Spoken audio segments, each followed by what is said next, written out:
Hi everyone, this is Chris. Welcome to the Home Orchard Society Arboretum. Again, this is on campus at CCC for you guys who are in class but haven't actually been here yet. This is on the north end of campus at the Beaver Creek entrance.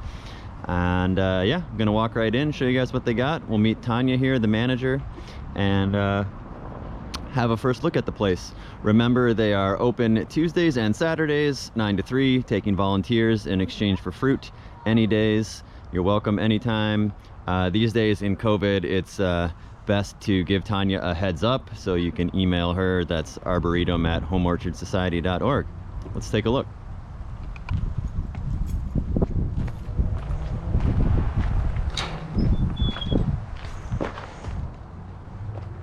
All right, so this is a 2-acre, more or less, 1.8 I think officially, orchard, and we've got all kinds of fruit involved. And over here we've got espaliered apples along the end.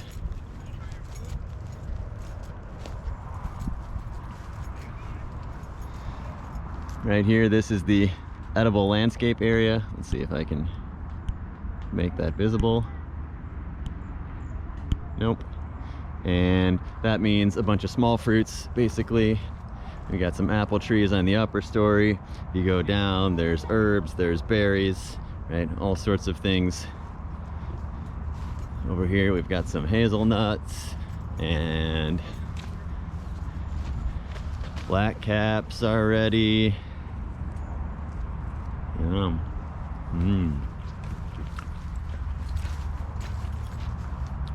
Right. So there's really a wide diversity in a small space here, and that's because it's not a market-based orchard. It's based on showing people what can grow in our area and holding on to varieties from the past, rare ones, well adapted to our area. Here's pawpaws. Talk about those maybe briefly later. These little guys. Native North American fruit, though not to this area in particular. And along the fence here we've got grapes,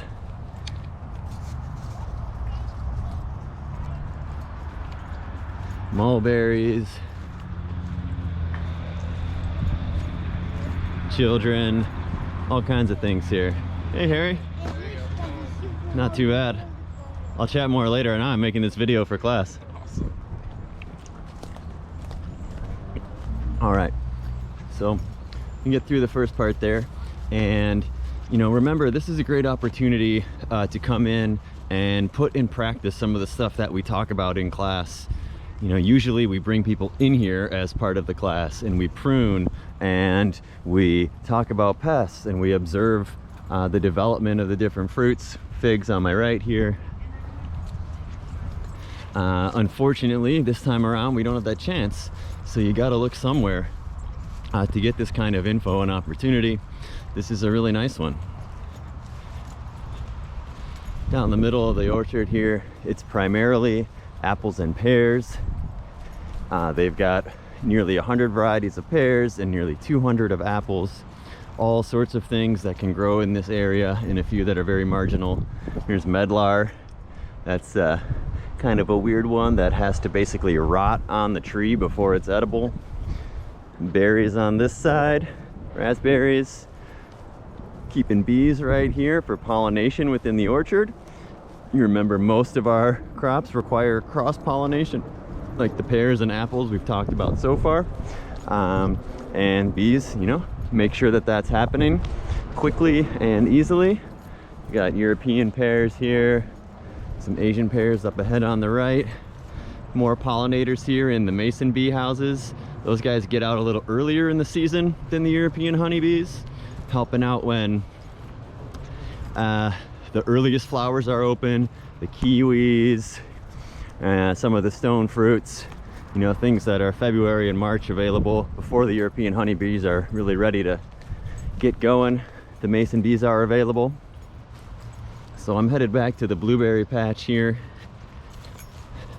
I heard that there's some big fat ripe berries. We're just getting into blueberry season now, late June, with the earliest varieties, and they'll keep going through July, through August, and into September for the late maturing varieties. Here we go. You can see these are all fenced up, right? They're ready to deal with birds. Here on the wire, they've got apple cider vinegar traps to check out for spotted winged Drosophila. It's a top pest we will be learning lots about soon. Oh, and here's some berries ready to go. I'm gonna come back around this way, down past the grapes. They're growing table grapes, primarily along both walls here, or both fences, rather. Grapes, like other vines, kiwis, for example, need a huge amount of pruning. All right, so a great opportunity to get in and get some practice. You know, as an educational orchard, there's such a high need for labor here. There's no penalties for doing it wrong. There's lots of opportunities to learn, and you've got knowledgeable people around you who are passionate and interested. And again, the Home Orchard Society, it's a nonprofit organization. You can join, I think it's 10 bucks a year for students, 30 bucks for families, and cherries here. Yeah, and they've got a lot of cool workshops. They put on 2 big events, one in the spring, the propagation fair. You can make your own fruit tree or have someone graft it for you. Remember putting those rootstocks and scions together for various purposes.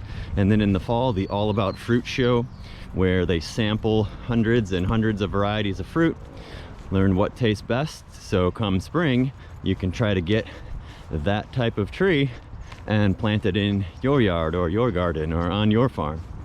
That's a pretty neat little spot. Here we got some sea berries for Craig. You can check those out. And now we're coming around to the workspace. You can see sprayer. It's a part of every orchard. This one's a little trailer. It's got some wheels on it, a little bit bigger than a backpack. Totally serves its purpose.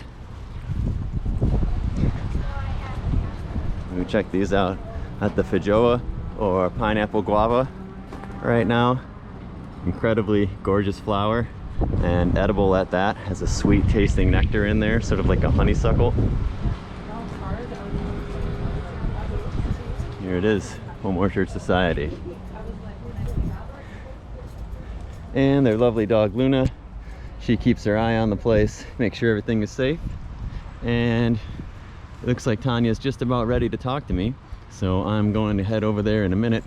First, I want to show you these little covered areas here. Used to be for peaches and apricots. Stone fruit are really hard to grow in this wet climate.